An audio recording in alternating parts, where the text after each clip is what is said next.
Hi everyone, welcome back.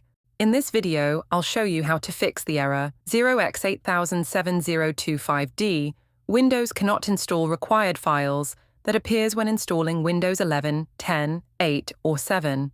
Let's get started.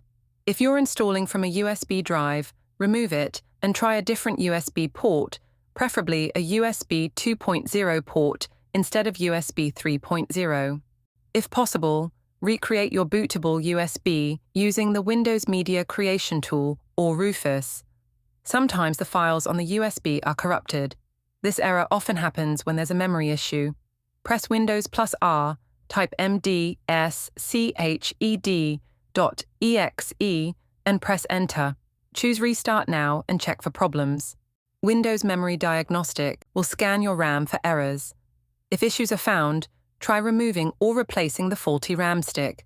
Unplug all unnecessary devices such as printers, external drives, or webcams. Only keep your mouse, keyboard, and installation USB connected.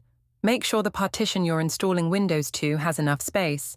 At least 20 GB free is recommended for Windows 11. Open Command Prompt as administrator. Type chkdsk:/f/r replace C:/ with your installation drive if needed. This will scan and repair disk errors that may block installation. Once you've checked your USB, RAM, and storage, restart your computer and run the installation again. The error should now be resolved. And that's it. If you found this video helpful, don't forget to like, subscribe, and hit the bell icon to my channel for more practical tips. Thanks for watching.